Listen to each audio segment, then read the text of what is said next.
Hey, so I posted a day after Revelations video, and now I want to do a day of video of what I experienced and what came up for me during the walk yesterday. The first thing that I remember coming is listening versus hearing. And to me, the difference in with hearing, it's more of just a perceiving thing. You can perceive a sound, you can perceive things that people are saying to you, but listening is more of an action word for me. At least that's what came up for me yesterday, because with listening, that means there is an acknowledgement of what is being said, and or either an acknowledgement of the action that needs to be taken based on what's being said, and it involves you having a thoughtful response. Whereas hearing, how sometimes you can hear noises and sounds in the background, but that's not really your main focus. Like, when people ask, they don't say, "Did you hear me?" They say, "Are you listening?" You know, um, because when you're listening, there's a thoughtfulness behind it. Um, and it came through my body because in recovering from my knee injury, I found that it was easier for me to go down a slope or downstairs if I would turn around and go backwards. And so while I was walking yesterday, and as I'm going down, it's like decline, I realized I could feel the increased discomfort in my knees. And I'm like, oh, well, just turn around and walk backwards like you do down the stairs at work. So I did that and felt much more comfortable. So at least half of my walk was me walking backwards, which will bring me to another revelation that I had yesterday, which was about perception. And I hope Riley B sees this because she mentioned something about perception in her video. The first thing, if you do see this, Riley, I wanted to say is that it is none of your business how other people perceive you. All that matters is how you perceive yourself, and that you be okay with that. Because while I was walking backwards down these inclines so that I could be comfortable, I was not concerned about how others were perceiving me in those moments. This is me out walking on main thoroughfares in the rain with an umbrella, walking backwards. And I realized as I was walking, I'm like, I don't even care, what other people may be thinking of me in this moment. All I knew was that I wanted to be comfortable in my body so that I could do this thing that I had set out to do. And that was more important to me to someone else's perception of me. And speaking of comfort, so another thing that came up was the words and the language that we use to express things. And throughout the whole time, normally I think I would have said, "Oh, this hurts. My knees hurt. This is painful." And for some reason, I just knew not to use that language. So I would say discomfort. And I know pain, discomfort is subjective.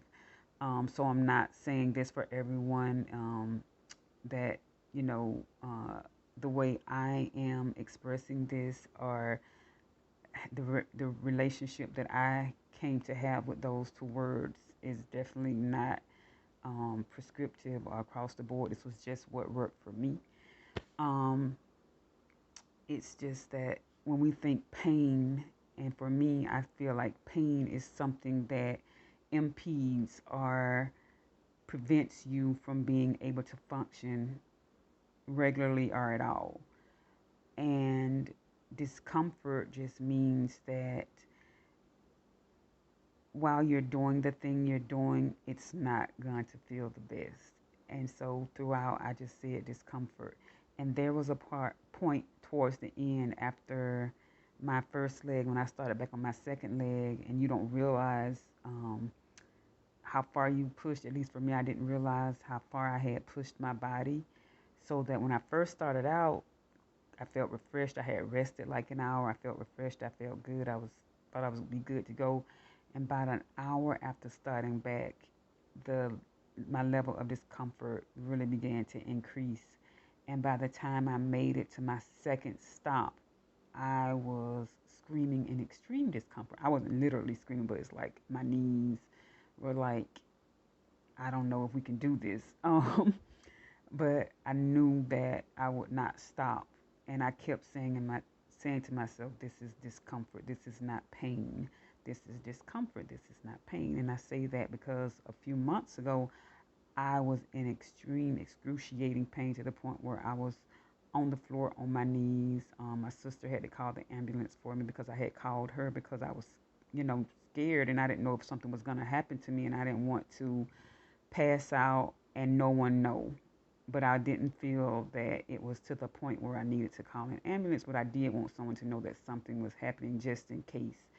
So that's why I'm giving that comparison between discomfort and pain, because in that moment that I was, for me, was in pain that limited my ability to function, or actually impeded my ability to function, that made me realize yesterday that that was discomfort I felt. Because had I been in what for me I would consider genuine pain, I would not have been able to finish the walk at all. Um, and then the other thing, which I guess this all leads to it, and it's not necessarily going in order, but it still works, is reason versus excuses. And this is not something that came up for me during the walk, at least the origin of it. I've had this, but it definitely came up yesterday while I was doing the walk.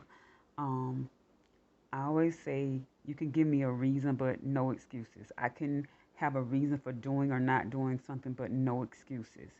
Because an excuse is just that, it's an excuse. You can excuse your way into and out or out of anything, but what is your reason? I could have said yesterday that my knees, my feet, my hips were in such excruciating discomfort that I can stop. I can just stop and call it quits. But that was not a reason, because I could still put one foot in front of the other, even if it was slow and they were dragging sometimes, and they didn't want to move, I could still move them. So that is the other thing that came up for me, and which is one, like I say, something that I say all the time. Give me a reason, but don't give me excuses. And I say it to myself, so I can't excuse my way out of things. Sometimes I do use an excuse, and I know that I am, but I recognize it and acknowledge it, and I'm like, okay, this is an excuse, but I'm just gonna go with it. But I really try not to do that. If I don't have a reason for doing or not doing something, I don't let an excuse give me absolution for it. So those are some things that came up for me. Um, I don't know, it was probably more, but right now those seems to be the main ones, and I'll probably say more maybe over the coming days. But those are my thoughts for now, and it is great watching everyone's video. That's what I'm doing in my in-betweens.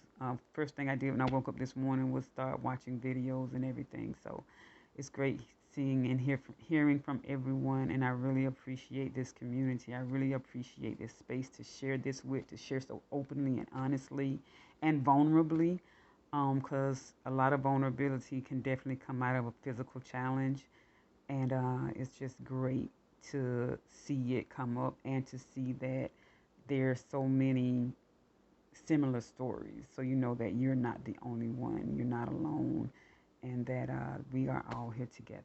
Bye.